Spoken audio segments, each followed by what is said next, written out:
नमस्कार शेतकरी मित्रांनो, तुम्ही कधी असा विचार केला आहे का, की आपण बाजारातलं सर्वात महागडे बियाणे वापरतो, महागडे खतं जसे की DAP, युरिया टाकतो, वेळेवर पाणी देतो, तरीही आपल्या पिकाची वाढ अपेक्षित का होत नाही? जमिनीची सुपीकता वर्षानुवर्षे कमी का होत चालली आहे? आपण जितकी जास्त खतं टाकतोय, तितकी जमीन अधिक कडक आणि निर्जीव का होत चालली आहे? ही समस्या केवळ तुमची नाही, तर आज भारतातील लाखो शेतकऱ्यांची आहे. आपली काळी आई जी कधी मऊ आणि सुपीक होती, ती आता एखाद्या सिमेंटच्या काँक्रीटसारखी कडक झाली आहे. पाणी जमिनीच्या आत मुरण्याऐवजी वरच साचून राहते आणि पिकाची मुळं गुदमरून मरतात. पण मित्रांनो, घाबरून जाण्याची गरज नाही, कारण आजच्या या विशेष व्हिडिओमध्ये आम्ही तुमच्यासाठी घेऊन आलो आहोत जिप्सम नावाच्या एका मास्टर की बद्दलची माहिती, जी तुमच्या जमिनीचे बंद झालेले नशीब पुन्हा उघडू शकते. या व्हिडिओमध्ये आपण जिप्सम म्हणजे काय, ते जमिनीवर कसं काम करतं आणि ते वापरल्यामुळे तुमचं उत्पादन दुप्पट कसं होऊ शकतं, याबद्दल ती A to Z माहिती पाहणार आहोत. हा व्हिडिओ शेवटपर्यंत पहा, कारण आज तुमची शेतीकडे पाहण्याची दृष्टी बदलणार आहे. व्हिडिओत पुढे जाण्याआधी आमचे एक खास व्हॉट्सअप चॅनल आहे, जिथं शेतीशी संबंधित माहितीपूर्ण महत्त्वाची माहिती मिळते. तर चॅनलची लिंक डिस्क्रिप्शनमध्ये आहे, एकदा नक्की भेट द्या. तसंच आमचं इंस्टाग्राम अकाउंट देखील फॉलो करा, कारण तिथं सुद्धा तुम्हाला माहितीपूर्ण कंटेंट रील स्वरूपात पाहायला मिळतो. तर त्याची सुद्धा लिंक डिस्क्रिप्शनमध्ये आहे, एकदा नक्की भेट द्या. तसंच आपल्या चॅनलवर नवीन असाल तर चॅनलला सबस्क्राईब करा, कारण बऱ्याच जणांनी चॅनल सबस्क्राईब केला नाही. जिप्समच्या फायद्यांकडे वळण्यापूर्वी आपल्याला आपली जमीन आजारी का पडली आहे हे समजून घेणं अत्यंत महत्त्वाचं आहे. आधुनिक शेतीमध्ये आपण रासायनिक खतांचा वारेमाप वापर केला आहे, यामुळे जमिनीतील सोडियमचे प्रमाण वाढले आहे. शास्त्रीय भाषेत सांगायचे तर जेव्हा जमिनीत सोडियमचे कण वाढतात, तेव्हा ते मातीच्या कणांना फेविक्विल सारखं एकमेकाशी चिटकून टाकतात. यामुळे जमिनीचे सच्छिद्रत्व म्हणजे पोरॅसिटी संपून जाते. जेव्हा जमीन कडक होते, तेव्हा ती श्वास घेऊ शकत नाही. हवेतील ऑक्सिजन मुळापर्यंत पोहोचत नाही आणि आपण दिलेले पाणी खाली न जाता वरच साचून राहते किंवा वाफ होऊन उडून जाते. यालाच खारवट जमीन आपण म्हणतो. अशा जमिनीमध्ये पिकांची मुळं खोलवर जाऊ शकत नाहीत. परिणामी पिके पिवळी पडतात आणि उत्पादन घटतं. आजच्या काळात जमिनीचा pH म्हणजे सामू 8.5 किंवा 9च्या वर गेला आहे, जो पिकांसाठी अतिशय घातक आहे. या सर्व समस्यांवर निसर्गाने दिलेला सर्वात आणि स्वस्त प्रभावी उपाय म्हणजे जिप्सम. आता तुम्ही म्हणाल, जिप्सम म्हणजे नक्की काय? अनेक शेतकरी याला रासायनिक खत समजतात, पण तसं नाही. जिप्सम हे एक नैसर्गिक खनिज आहे, ज्याला विज्ञानाच्या भाषेत कॅल्शियम सल्फेट म्हणतात. यामध्ये साधारणपणे 23% कॅल्शियम आणि 18 ते 20% गंधक म्हणजे सल्फर असते. आता हे जमिनीवर कसं काम करतं ते समजून घेऊया. जेव्हा तुम्ही तुमच्या कडक जमिनीवर जिप्सम टाकता आणि पाणी देता, तेव्हा जिप्सममधील कॅल्शियम सक्रिय होतो. हा कॅल्शियम मातीच्या कणांना चिटकून बसलेल्या सोडियमला, जो मातीला कडक करतो, त्याला धक्के मारून बाहेर काढतो. या प्रक्रियेला कॅटायन एक्सचेंज म्हणतात.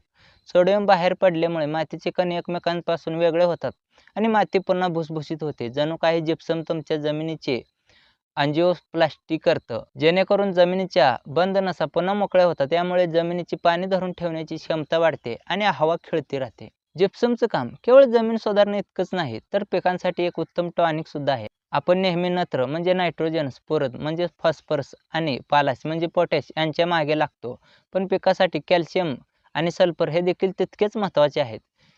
कॅल्शियमचे महत्त्व. कॅल्शियम हे पिकाच्या पेशीची भिंत मजबूत करते. जर पिकात कॅल्शियमची कमतरता असेल, तर पिकाची फांदी किंवा खोड कमकुवत होते आणि पिके जमिनीवर लोळतात. फळांची आणि फुलांची गळती थांबण्यासाठी कॅल्शियम खूप गरजेचं असतं.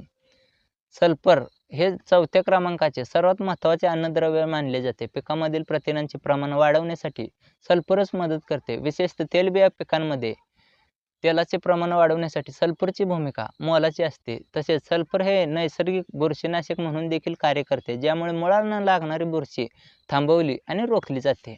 प्रत्येक पिकाला जिप्समचा फायदा होतोच, पण काही पिकांमधील ते वरदान आहे. जसे की भुईमुगाच्या शेंगा पोचट राहणे किंवा दाणे न भरणे ही मोठी समस्या असते. जिप्सममुळे शेंगांमधील दाणे मोठे आणि वजनदार होतात. बटाटा हा जमिनीत वाढतो. जर जमीन कडक असेल तर बटाट्याचा आकार वेडावाकडा होतो. जिप्सम माती भुसभुशीत करते, ज्यामुळे बटाटे गोल, मोठे आणि चमकदार होतात.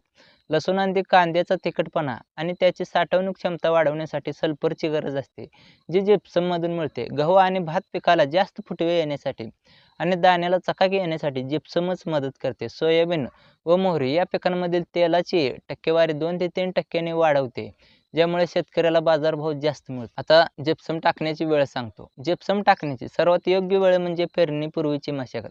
जेव्हा तुम्ही शेताची शेवटची पाळी करता तेव्हा जिप्सम जमिनीवर विस्कटून टाकावे आणि त्यानंतर रोटावेटरने मातीत मिसळून घ्यावे. जर तुमची जमीन चांगली असेल आणि फक्त अन्नद्रव्य म्हणून वापरायचे असेल तर प्रति एकर 200 ते 250 किलो म्हणजे 4-5 गोण्या जिप्सम पुरेचे आहे. हे तुम्ही दर 2 ते 3 वर्षातून एकदा करू शकता. पण जर जमीन पूर्णपणे खारवट, चपट किंवा नापीक झाली असेल तर माती परीक्षणाच्या अहवालानुसार प्रति एकर 10 ते 20 क्विंटलपर्यंत देखील जिप्सम टाकावे लागू शकते. जिप्सम टाकल्यानंतर शेतात पाणी भरणे किंवा सिंचन करणे अतिशय आवश्यक आहे. जिप्सम पाण्याशिवाय काम करू शकत नाही, त्यामुळे टाकल्यानंतर लगेच पाणी द्यावे जेणेकरून रासायनिक प्रक्रिया सुरू होईल. जिप्सम वापरताना काही चुका टाळल्या पाहिजेत. जिप्सम खूप बारीक पावडर असते, त्यामुळे खूप जोराचा वारा असताना ते टाकू नये, अन्यथा ते तुमच्या शेतापेक्षा शेजारच्या शेतात जास्त जाईल. सकाळी किंवा संध्याकाळी शांत वेळी याचा वापर करा. जिप्सम ओलावा खूप लवकर शोषून घेते. जर ते ओलसर जागी ठेवले तर त्याचे खडक म्हणजे ते घट्ट बनते, त्यामुळे ते कोरड्या जागी साठवा. बाजारात हल्ली खडूचे पावडर किंवा भेसळयुक्त जिप्सम मिळते. नेहमी मान्यताप्राप्त कंपनीचे किंवा सरकारी संस्थेकडूनच उदाहरणार्थ FCI, IPL कंपनीचे जिप्सम खरेदी करा. ज्यामध्ये 70% पेक्षा जास्त शुद्धता असेल तेच जिप्सम निवडा. अनेक शेतकऱ्यांना वाटतं की हा अतिरिक्त खर्च कशासाठी, पण विचार करा. जिप्सम हे बाजारात मिळणाऱ्या सर्वात स्वस्त कृषी निष्ठांपैकी एक आहे. एका एकरासाठी साधारणपणे 500 ते 1000 रुपयांचा खर्च येतो. पण या एका वापरामुळे तुमची खतांची कार्यक्षमता 25 ते 30% वाढते. म्हणजेच तुम्ही टाकलेलं महागडे युरिया आणि DAP पिकाला पूर्णपणे लागू पडते. जमिनीचा पोत सुधारल्यामुळे पुढील 3 ते 4 पिकासाठी तुम्हाला त्याचे फायदे मिळतात. हा खर्च नसून तुमच्या जमिनीसाठी केलेली एक सुरक्षित फिक्स्ड डिपॉझिट आहे.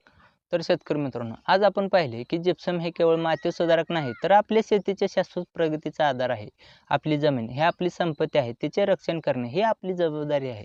रासायनिक खतांच्या अतिवापराने थकलेल्या जमिनीला पुन्हा जिवंत करण्यासाठी जिप्समचा वापर करा आणि तुमची शेती पुन्हा एकदा सुजलम सुफलम बनवा. तुम्हाला आजची ही माहिती कशी वाटली? तुमच्या भागात जमिनीची काय स्थिती आहे?